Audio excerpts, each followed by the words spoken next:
റെയിൽവേയിലെ ഏറ്റവും തിരക്കേറിയ 10 വന്ദേ ഭാരത് എക്സ്പ്രസ് ട്രെയിനുകളിൽ 4 എണ്ണവും ഏറ്റവും തിരക്കേറിയ 10 എക്സ്പ്രസ് ട്രെയിനുകളിൽ 6 എണ്ണവും ദക്ഷിണ റെയിൽവേയുടെ യാത്രക്കാരുടെ വരുമാനം 8,271 കോടിയാണ്. ഇതിനു മുമ്പുള്ള സാമ്പത്തിക വർഷത്തെ കണക്കിനേക്കാൾ ഏകദേശം 10% വരുമാനം വർധനവുണ്ടായി. തൽക്കാൽ വരുമാനം, കൂടുതൽ പേർ ട്രെയിൻ യാത്രയെ ആശ്രയിക്കുന്നത് എന്നീ കാര്യങ്ങളിലും ദക്ഷിണ റെയിൽവേയാണ് മുന്നിലുള്ളത്. 2025-2026 വർഷത്തിൽ രാജ്യത്തെ സോണൽ റെയിൽവേകളിൽ പാസഞ്ചർ സർവീസ് സൂചികകളിൽ സോൺ നിരവധി ഒന്നാമതെത്തിയിട്ടുണ്ട്. രാജ്യത്ത് ഉടനീളമുള്ള വിബികളിൽ 187.78% ഒക്യുപ്പൻസിയുമായി തിരുവനന്തപുരം സെൻട്രൽ വന്ദേ ഭാരത് എക്സ്പ്രസ് ഒന്നാം സ്ഥാനത്താണ്. MA QTVC VB എക്സ്പ്രസ് 173.33% ഒക്യുപ്പൻസിയുമായി മൂന്നാം സ്ഥാനത്തും, കാസർഗോഡ് TVC VB എക്സ്പ്രസ് 4ാം സ്ഥാനത്തും, BB എക്സ്പ്രസ് 159.36% ഒക്യുപ്പൻസിയുമായി 7ാം സ്ഥാനത്തുമുണ്ടെന്ന് SR chief public relation officer M Senthamil Selvan പറഞ്ഞു. ഇന്ത്യയിലെ വന്ദേ ഭാരത് ട്രെയിനുകളിൽ ഏറ്റവും അധികം യാത്രക്കാരുമായി ഓടുന്ന ഒന്നാണ് തിരുവനന്തപുരം മംഗളൂരു വന്ദേ ഭാരത് എക്സ്പ്രസ്. യാത്രക്കാരുടെ എണ്ണം വർദ്ധിച്ചതിനെ തുടർന്ന് ഇതിലെ കോച്ചുകളുടെ എണ്ണം 8ൽ നിന്ന് 20 വർദ്ധിപ്പിക്കാനും തീരുമാനിച്ചിരുന്നു. തിരുവനന്തപുരം സെൻട്രലിൽ നിന്ന് മംഗളൂരു സെൻട്രലിലേക്കുള്ള 619 കിലോമീറ്റർ ദൂരം ഏകദേശം 8 മണിക്കൂർ 40 മിനിറ്റ് കൊണ്ടാണ് ഈ ട്രെയിൻ പിന്നിടുന്നത്. എന്നാൽ കേരളത്തിലോടുന്ന സർവീസുകൾ വേറെ ലെവലാണ്. രാജ്യത്തെ ഏറ്റവും ലാഭകരമായ സർവീസ് കേരളത്തിലാണ് എന്നാണ് റെയിൽവേ പറയുന്നത്.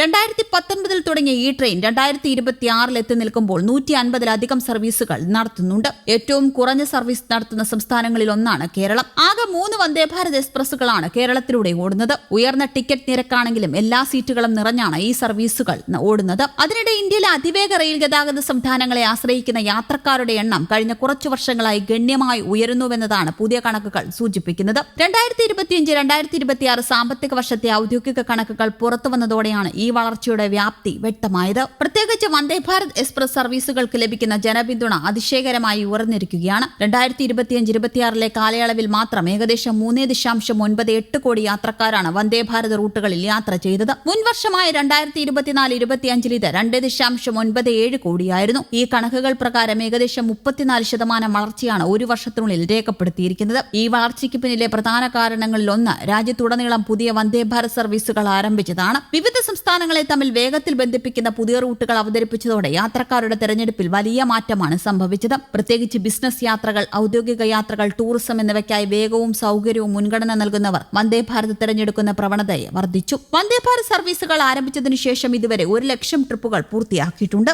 ഈ സർവീസുകൾ വഴി 9.1 കോടിയിലധികം യാത്രക്കാരെയാണ് ലക്ഷ്യസ്ഥാനങ്ങളിൽ എത്തിച്ചത്. രാജ്യത്തെ റെയിൽ ഗതാഗത മേഖലയിലെ ഒരു വലിയ പരിണാമമായി തന്നെയാണ് ഇന്ത്യൻ റെയിൽവേ ഈ നേട്ടങ്ങളെ വിലയിരുത്തുന്നത്. തദ്ദേശീയമായി രൂപകൽപ്പന ചെയ്ത് നിർമ്മിച്ച ഈ ട്രെയിൻ സെറ്റുകൾ മേക്ക് ഇൻ ഇന്ത്യ ദൌത്യത്തിൽ വിജയചിഹ്നമായും കണക്കാക്കപ്പെടുന്നു. 2019 ഫെബ്രുവരിയിലാണ് വന്ദേ ഭാരത് സർവീസ് ഔദ്യോഗികമായി ആരംഭിച്ചത്. ഡൽഹി വാരണസി റൂട്ടിലായിരുന്നു ആദ്യ സർവീസ്. ഈ റൂട്ടിൽ തന്നെ ഇന്നും ഏറ്റവും കൂടുതൽ യാത്രക്കാരാണ് സഞ്ചരിക്കുന്നത്. ഏകദേശം 73 ലക്ഷത്തിലധികം ആളുകൾ ഈ പാതയിൽ വന്ദേ ഭാരത് ഉപയോഗിച്ചു. അതേസമയം ഡൽഹി ശ്രീമാതാ വൈഷ്ണോദേവി കത്ര റൂട്ടിലും ഏകദേശം 56 ലക്ഷം യാത്രക്കാരാണ് യാത്ര ചെയ്തത്. നിലവിൽ വന്ദേ ഭാരത് ട്രെയിനുകളുടെ പരമാവധി രൂപകൽപ്പന വേഗത മണിക്കൂറിൽ 180 കിലോമീറ്ററാണ്. എന്നാൽ സുരക്ഷയും പാളം സംവിധാനങ്ങളുടെ പരിമിതികളും കാരണം സാധാരണയായി 160 കിലോമീറ്റർ വേഗതയിലാണ് സർവീസ് നടത്തുന്നത്. ഇതിനായി മണിക്കൂറിൽ 220 കിലോമീറ്റർ വേഗതയിൽ സഞ്ചരിക്കാൻ കഴിയുന്ന 2 പുതിയ ട്രെയിൻ സെറ്റുകൾ നിർമ്മിക്കാൻ റെയിൽവേ ബോർഡ് അംഗീകാരം നൽകിയിട്ടുമുണ്ട്. 2027-2028 കാലഘട്ടത്തിലെ കോച്ച് നിർമ്മാണ പദ്ധതിയുടെ ഭാഗമായാണ് ഈ തീരുമാനം. ഓരോ ട്രെയിനും 16 കോച്ചുകൾ ഉൾക്കൊള്ളുന്ന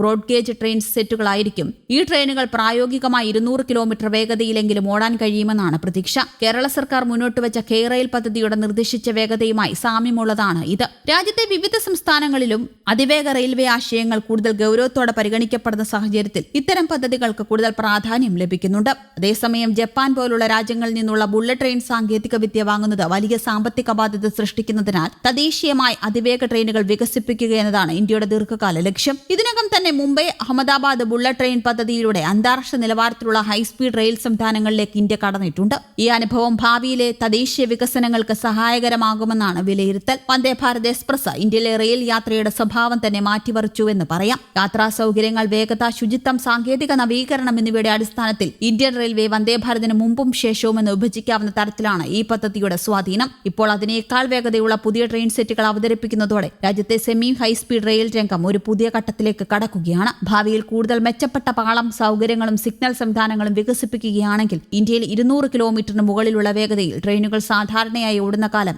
ഏറെ ദൂരെയല്ല എന്നതാണ് വിദഗ്ധർ വിലയിരുത്തുന്നത്. യാത്രാസമയം കുറയ്ക്കുക, സാമ്പത്തിക പ്രവർത്തനങ്ങൾ വേഗത്തിലാക്കുക നടപ്പിലാക്കുക, മേഖലകൾ തമ്മിലുള്ള ബന്ധം ശക്തമാക്കുക എന്നിവയിൽ ഈ വികസനങ്ങൾ നിർണായക പങ്കുവഹിക്കും. News desk Kerala Kaumudi.